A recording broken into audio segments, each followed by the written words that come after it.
Coucou tout le monde, bienvenue dans cette nouvelle vidéo, j'espère que vous allez bien. Je vous retrouve aujourd'hui pour les anecdotes qui me sont arrivées sur mes lieux de travail. Donc aujourd'hui je reviens avec 3 anecdotes à vous raconter. C'est vraiment des moments qui m'ont laissé genre... quoi? Qu'est-ce qui se passe? Avant que la vidéo commence, n'hésitez pas à vous abonner à ma chaîne YouTube si ça n'est toujours pas fait en cliquant sur le petit bouton s'abonner qui est juste en dessous de la vidéo. Ça prend 2 secondes, ça fait toujours plaisir et n'hésitez pas à faire grandir cette chaîne en vous abonnant. Et c'est parti, on commence tout de suite.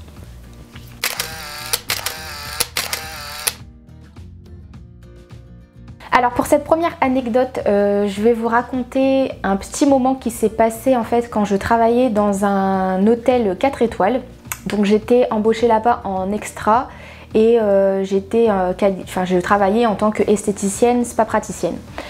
Et comme dans un hôtel, surtout dans un hôtel 4 étoiles, on reçoit beaucoup de gens qui ont un peu d'argent, tout ça, on reçoit des comités d'entreprise, etc., etc. Je travaillais dans cette structure, donc dans cet hôtel 4 étoiles depuis 1 mois et demi environ. Je ne faisais pas la caisse parce que voilà, je m'occupais vraiment de faire beaucoup de massages parce que dans l'hôtel où je travaillais, c'était vraiment ce qu'on faisait le plus, c'était des massages, mais moi ça me dérangeait pas puisque c'est ce que je préfère faire dans le métier de l'esthétique.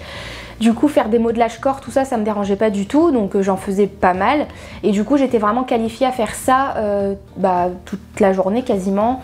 Donc du coup je ne faisais quasiment pas la caisse.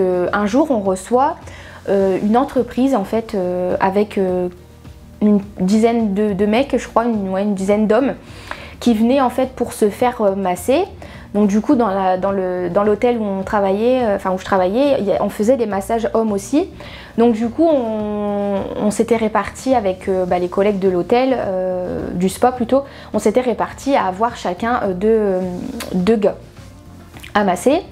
Donc du coup à la fin de ce modelage, je me dirige avec une collègue à l'accueil. Donc moi je regardais un peu ce que j'avais à faire sur le planning, donc quel était ma ou mon client suivant. Donc du coup je regarde, ma collègue encaisse le comité d'entreprise qui était venu. Les gars hyper contents, hyper satisfaits de leur modelage, tout ça, donc impeccable. Et à ce moment-là, en fait, ma collègue s'en va à l'arrière puisque elle avait fini d'encaisser, elle remercie les gens, elle souhaite une bonne journée, etc. Et moi, j'étais restée en accueil pour regarder en fait ce qu'il me restait à faire après. Et c'est là que vient cette anecdote puisque le patron, je pense que c'était le patron, qui était resté en dernier, me parle un peu en me disant que voilà, c'était super, qu'il avait apprécié vachement le moment, etc. Et là, il me regarde et il sort son portefeuille. Il commence à faire ça comme ça dans son portefeuille et il sort 5 ou 6 billets de 20, je pense. Il me regarde et il me dit « C'est bien, t'as été gentil, tiens ». Je vous jure que c'est absolument pas une blague, ce que je vous raconte c'est la vérité. Du coup j'ai comment ça, c'est qu'est-ce qui se passe? Il me claque une liasse de billets de 20 en fait en pleine figure et il me dit tiens t'as été gentil, c'est pour toi et pour tes collègues.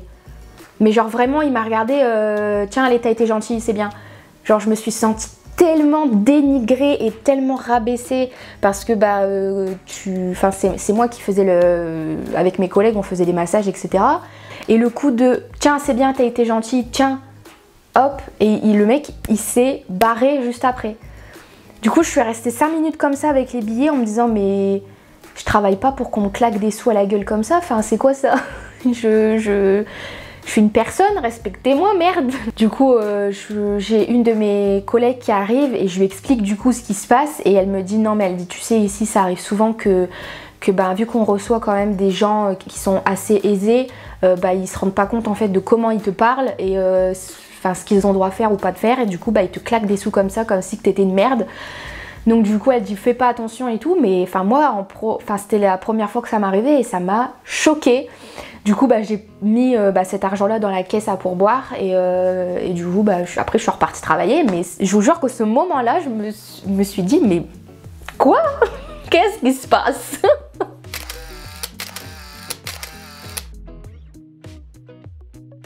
La deuxième anecdote que je vais vous raconter se passe aussi en institut, mais ce n'était pas du tout dans cet hôtel 4 étoiles, c'était lors d'un entretien d'embauche. Et je tombe sur une offre d'emploi dans un institut de campagne un peu, enfin c'est dans une campagne, dans un petit village, à 40 minutes de chez moi. Du coup je me dis bon je vais postuler, je vais envoyer mon CV, j'envoie mon CV et la patronne m'appelle et me demande de venir en entretien. Du coup, je dis ok, pas de problème, je me rends à cet entretien. Je découvre que c'est quand même un en fait, c'est pas vraiment un institut, c'est un complexe institut plus spa. Donc du coup, il y a, comme dans l'hôtel en fait, du coup, c'était un institut qui faisait beaucoup de modelage corps. Du coup, j'explique en fait à cette responsable que moi, ça me dérange pas du tout, que je sais que c'est assez physique parce que faire 8 heures de massage par jour, c'est pas évident. Du coup, j'explique que ça me dérange pas, tout ça. La patronne était hyper enthousiaste, je vous jure que c'est vrai. Elle me regarde, elle me demande mes qualités, mes défauts, enfin bref, typique d'un entretien d'embauche. Elle m'explique que je l'intéresse beaucoup, qu'elle est très contente, je suis très souriante, etc. Enfin bref. Je vois que ça se passe super bien. Elle me pose une question et à partir de ce moment-là, ça a changé ça a changé de version, là c'est parti en cacahuète. Parce qu'à ce moment-là où je passe cet entretien, j'avais 20 ans. Là j'en ai 22, donc c'était il y a 2 ans. Elle me dit bon, au vu de votre âge, je pense que vous n'avez pas d'enfant et que vous n'êtes pas marié.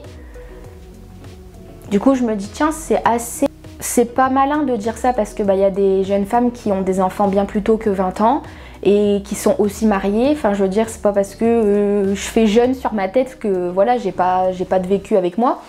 Du coup, je lui explique que non, je ne suis pas mariée, que je n'ai pas encore d'enfant. Et le fait de dire non, je n'ai pas encore d'enfant, elle me dit ah, parce que vous en voulez? Je dis oui, c'est un projet que j'ai. Et elle me dit oui, mais quand? Du coup, je me dis tiens, ça sort du contexte de l'entretien. Je viens dans son entreprise pour travailler, pas pour lui raconter ma vie. Du coup, je lui dis quand ce sera le moment venu, tout ça. Non mais elle me dit non mais répondez-moi quand, parce qu'elle dit moi j'embauche pas des filles en cloque en fait.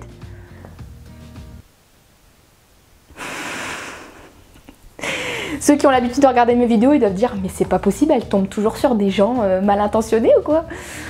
Je lui dis bah j'en sais rien, je dis dans l'absolu oui j'aimerais avoir des enfants, ça sera quand le moment sera venu et je me mets pas de pression. Elle me dit ah c'est assez embêtant en fait parce que voilà, si je vous embauche c'est pas pour que vous tombiez enceinte dans 3 mois et que vous me quittiez après en fait.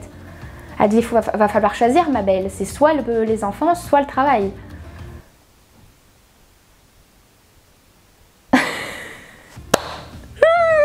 Ça m'a scotché. Du coup elle dit bon je note quand même que vous voulez des enfants, ça m'arrange pas trop, mais bon on va voir. Et elle me dit et sinon vous êtes mariés? Et à ce moment-là, en fait, quelques mois avant, mon copain m'a demandé en mariage.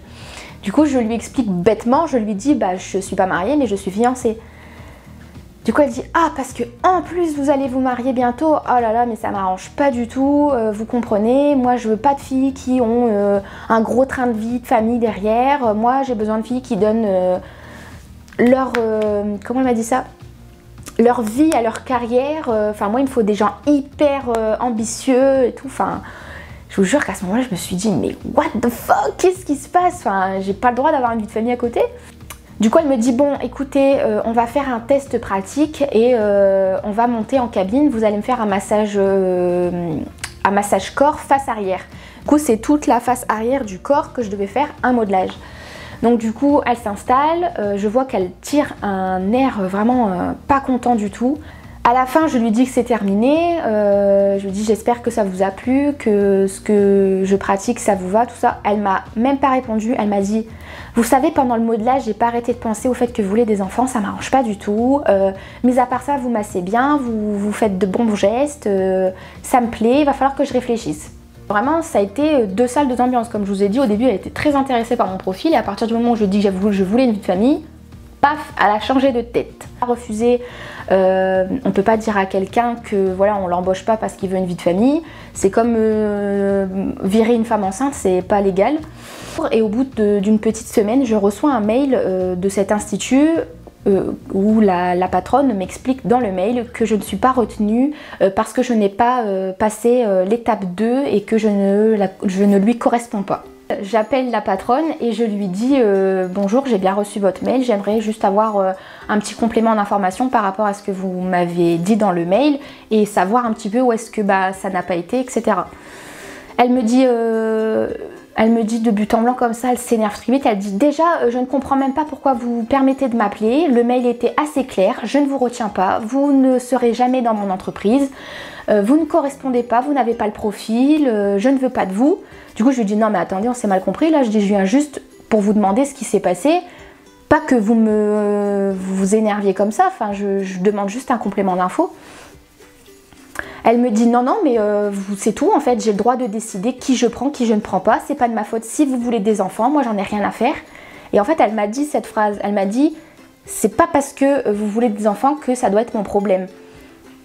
Et là je me suis dit ah ouais quand même, donc elle m'a vraiment refusé le poste parce que je vais me marier et que j'ai un projet d'avoir des enfants. Je me dis waouh, elle en est partie loin quand même.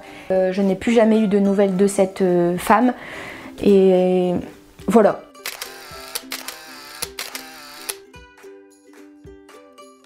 On en vient maintenant à la troisième et dernière anecdote du jour.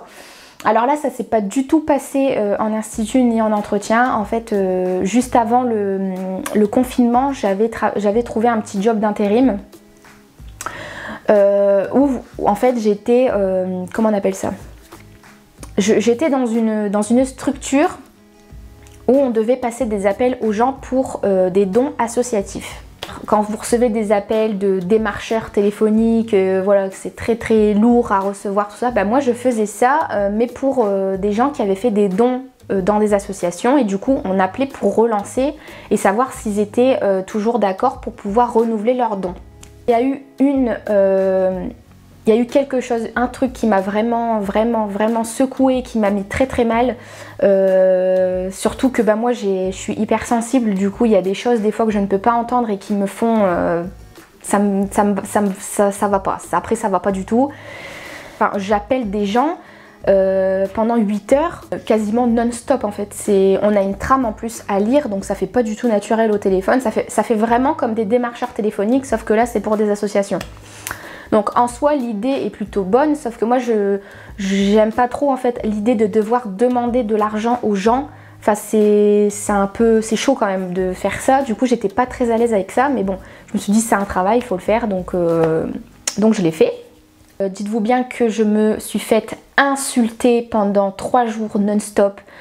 J'avais quand même des gens qui étaient assez gentils, ou j'avais carrément des gens qui raccrochaient. Je préférais limite les gens qui raccrochaient que de me faire insulter, parce que des fois je disais oui bonjour, c'est l'association SPA, vous avez fait un don, machin. Les gens me disaient ouais t'es... Bref, des noms d'oiseaux assez costauds, et d'entendre ça pendant 8 heures, ça fait très mal au moral. Je peux très bien comprendre que les gens ça les saoule tout ça, et moi la première, mais je vous jure que de recevoir des insultes comme ça, ouf, pendant 8 heures il faut s'accrocher, hein. Et le dernier jour où j'ai travaillé là-bas, j'ai donc ma liste d'appels, j'appelle une personne, c'était une dame normalement qui devait décrocher. Donc ça décroche et j'entends que c'est un monsieur au téléphone, mais un monsieur avec une voix assez bizarre. Du coup je lui dis bonjour, est-ce que je pourrais parler à madame Untel? Et là il me dit bonjour, il me dit écoutez c'est ma femme. Je dis est-ce que ça serait possible de lui parler? Et là le monsieur me dit elle est décédée. Et c'était des gens assez âgés quand même, c'était un petit papy quoi au téléphone. Du coup je lui dis oh je suis désolée monsieur, toutes mes condoléances, je me permettais juste d'appeler parce que votre femme avait fait des dons aux associations, et voilà c'était pour la relancer, mais je ne vous embête pas plus que ça, je vous laisse tranquille. Le monsieur au téléphone qui se met à pleurer, je vous jure ça m'a retourné l'esprit, hein. Il m'a dit oui vous savez ma femme elle était très généreuse, elle était adorable, elle faisait beaucoup de dons aux associations, surtout pour les animaux et tout. Enfin, ça m'avait retourné le cœur, mais presque j'allais pleurer avec lui au téléphone quoi. Du coup je raccroche et je me mets en stand-by en fait de ma liste d'appels, parce que sinon ça enchaîne en fait automatiquement. Du coup je me mets en stand-by, j'enlève mon casque et je prends 2 secondes pour pour me remettre de mes émotions parce que vraiment le grand-père il m'a tuée quoi, ça m'a fait trop mal au cœur. Et en fait ce qu'il faut savoir c'est que là-bas en fait on avait des salles, donc on était peut-être une quinzaine par salle avec notre ordinateur et notre casque, et on avait un manager par salle. Et ce manager là il avait le casque aussi et il pouvait se permettre en fait d'écouter chaque personne avec leur casque. Et manque de bol, la manager écoutait ma discussion avec le monsieur au moment où ça s'est passé. J'ai entendu la conversation, je t'ai mis en écoute. Du coup je dis d'accord, je dis bah t'as entendu ce qu'il a dit, enfin c'est chaud quand même. Et là elle dit mais fais pas de sentiments, moi j'en ai rien à faire que sa femme elle soit décédée, t'aurais dû lui demander qu'il reprenne l'abonnement en fait. Ah non mais je vous jure vous devez tellement être choqués comme moi, mais j'étais pas bien hein. Je dis comment ça reprendre l'abonnement? Elle me dit bah oui, elle dit c'est pas de ma faute si sa femme est décédée, mais justement t'aurais dû lui dire bah pour rendre hommage à votre femme, vous pourriez peut-être reprendre son abonnement et repayer le mois suivant. Mais je dis mais attends, je vais pas demander au monsieur qui vient de perdre sa femme de payer, enfin il est en deuil et tout, enfin il est, à mon avis ça doit être récent, je vais pas lui demander de l'argent là. Elle me dit bah oui mais faut pas faire de sentiments Chloé, c'est comme ça que marche le monde, je veux plus jamais que tu me refasses un truc pareil. Oh je vous jure j'étais pas bien du tout. Et à ce moment là quand je me suis dit non mais attends, la manager elle me demande de demander de l'argent à ce monsieur qui vient de perdre sa femme, sans scrupule comme ça, mais je suis désolée, moi, il me dit j'ai perdu ma femme, bah d'accord, je vous laisse tranquille monsieur, encore toutes mes condoléances et tout, enfin, je sais pas, un peu de respect pour les gens. Ah, je vous jure, j'étais vraiment mal, hein, et ça m'a tellement choquée qu'en fait, je suis sortie et j'ai fait une crise d'angoisse horrible, parce qu'en fait, elle avait pas de cœur, en fait. Enfin, ça m'a...